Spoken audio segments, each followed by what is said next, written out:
Hello friends, મારી YouTube channel સેજો કુકિંગમાં તમારું ખૂબ ખૂબ સ્વાગત છે। આજે હું ઘણા ટાઈમ બાદ વિડીયો અપલોડ કરી રહી છું।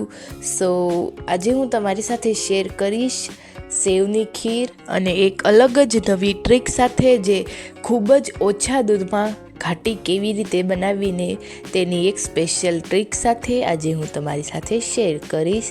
તો ચાલો આપણે સેવ બનાવવાનું શરૂ કરી દઈએ। સૌપ્રથમ આપણે એક કઢાઈમાં 2 ચમચી જેટલું ઘી લઈ લેવાનું છે।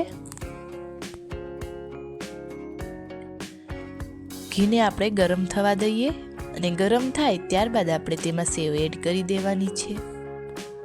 ઘી ગરમ થઈ ગયું છે, હવે આપણે આમાં સેવ એડ કરી દેવાની છે। આ જે સ્પેશિયલ સેવ આવે છે તે એડ કરી દેવાની છે, અને તમે ચાહો તો તેના આખા પીસ રાખી શકો છો અને તેને કટ પણ કરી શકો છો, પણ હું અત્યારે પીસીસને થોડાક નાના સાઈઝમાં કટ કરી લઈશ। ત્યારબાદ આપણે સેવને મીડિયમ ફ્લેમ પર શેકી લેવાની છે।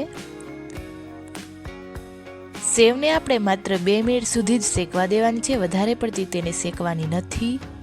તે ઘી દૂધમાં તે બફાઈ જશે, એટલે માત્ર આને 2 મિનિટ સુધી આપણે શેકવાની છે।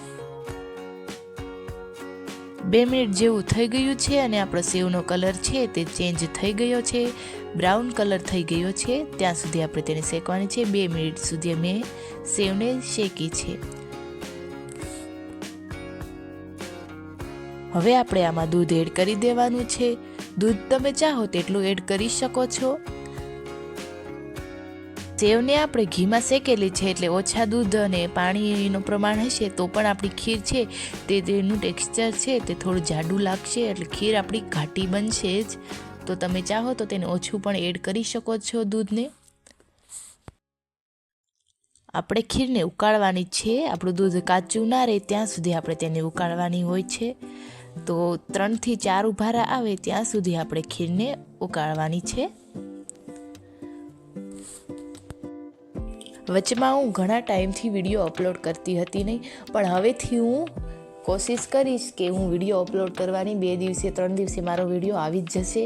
અને હવે શિયાળાની સિઝનમાં હું તમને અવારનવાર રેસીપી આપતી રહીશ, તો મારી ચેનલને સબસ્ક્રાઈબ કરી દેજો, જેથી કરીને મારા વિડીયો તમારા સુધી પહોંચી શકે।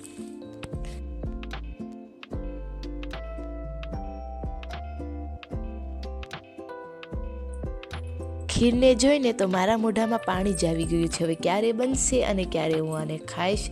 જોવામાં ખૂબ જ સરસ લાગે છે, તો તમે આ જરૂરથી ટ્રાય કરજો, ભૂલતા તો નહીં જ। એમાં કાંઈ ટાઈમ જ નથી લાગતો, 5 મિનિટ જેટલો જ ટાઈમ લાગે છે।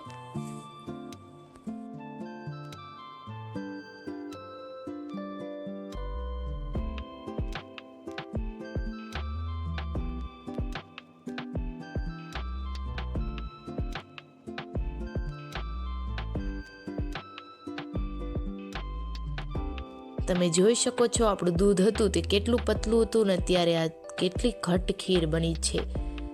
તો આનું મેં કારણ તમને કહી જ દીધું છે કે ઘીમાં સેવને શેકવાથી આનું આવી રીતે સેવ છે આપણી તે ઘટ બને છે અને સ્વાદિષ્ટ બને છે। તો તમે આવી રીતે જ બનાવજો સેવને, હવે જ્યારે પણ બનાવો ત્યારે।